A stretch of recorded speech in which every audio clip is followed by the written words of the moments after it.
It's still Teacher Appreciation Week, and we're back with another special dedication to all of the hardworking teachers all across Shelby County schools, but most specifically those at Dunbar Elementary who are helping us to always raise the bar through the arts, academics, and excellence. Today's story is entitled A Letter to My Teacher. The words are by Deborah Hopkinson, and the pictures are by Nancy Carpenter. Let's dig in.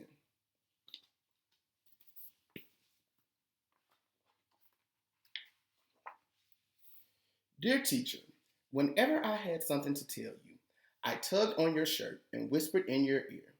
This time, I'm writing a letter.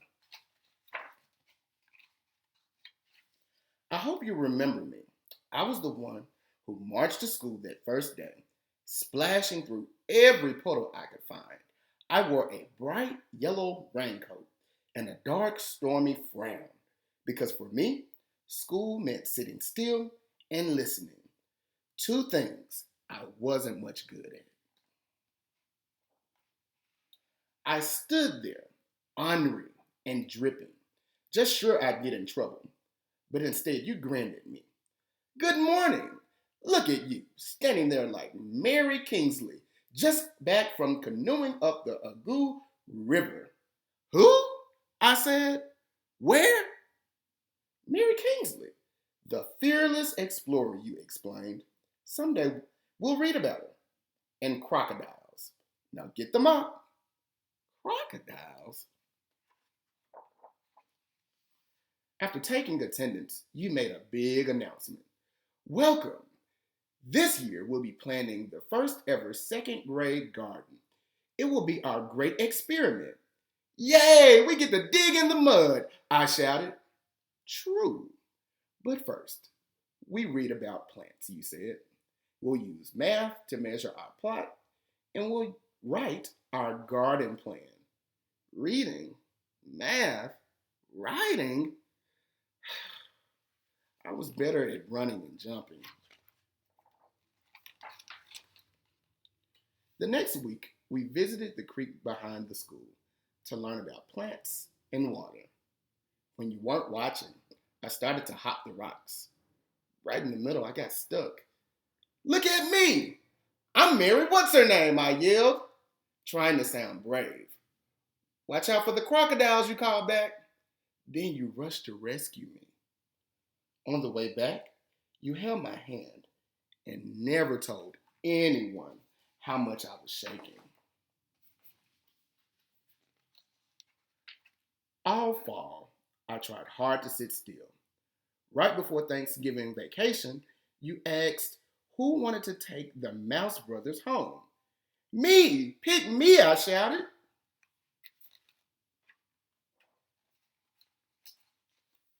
But while I was busy eating turkey, my cat Lucy ate one brother. I bought a replacement mouse, except I just couldn't tell you. One day, when we were cleaning their cage, you called me over to your desk and told me that we might have to change the brother's name to Ma and Pa Mouse. You knew the whole time, I said. Laughing, you said, might as well get used to it. Teachers see everything. Winter came. The reading corner became our secret garden of stories. On Friday afternoons, we all curled up in a heap to listen, just like our new litter of mice. I loved it when you read to us and always begged for more, but I hated being called on to read out loud. I kept tripping over words. Once, right before my turn, I yelled, "Raise your hand if you want to go home." Another time I clutched my throat and croaked, "Uh-oh, I lost my voice." Nothing fooled you, though. You called me to your desk and asked, when we make our garden, do you think the seeds will grow right away? No, I said. Everyone knows they need time and sun and water.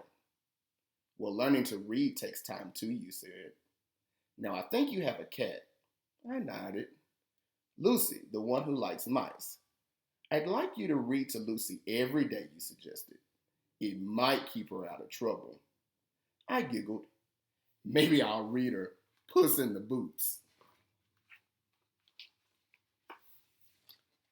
I practiced hard, and you gave me extra help too. One day, you brought me a special book. I met a real author, and he autographed it. Now that's pretty cool, guys. Just for you, you said. I looked at the cover and sounded out the words. Wow, it's about her, that explorer, Mary Kingsley. You smiled. Next week, you can share it with the class. In March, we explored our town. We went on a field trip to an old house. It was full of history and secret staircases. When I slipped away to look for a hidden treasure in the root cellar, you and the whole class had to trudge down the old stone steps to find me. I think even you lost your patience that time. Exasperating was the word you used. I remember because that night my mom helped me look it up in the dictionary.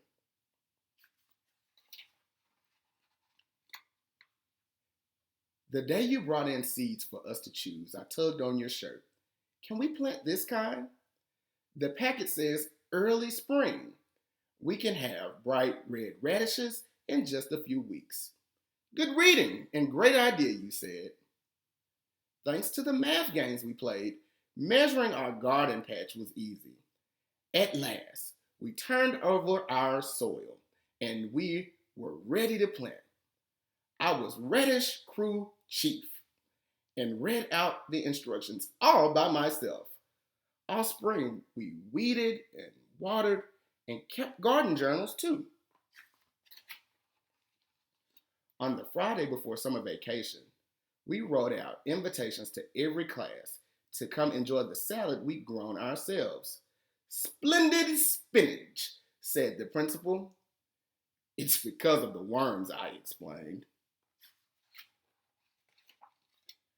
I didn't know how to say thank you, so on the last day, I gave you a present, a memory quilt. I'd measured squares on paper and made the story of our year in each one. The reading corner, worms in our compost, the magnificent mouse family, and best of all, a picture of you and me. You looked at the quilt a long time, then held it up for everyone to see. Thank you.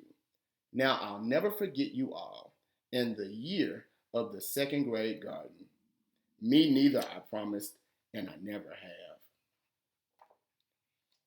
For a long time now, I've been wanting to tell you that even though I didn't always listen, and I know I was exasperating, second grade really was the best year ever.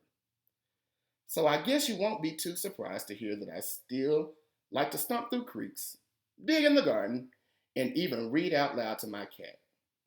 Most of all, I want to tell you that I'm about to start my first job.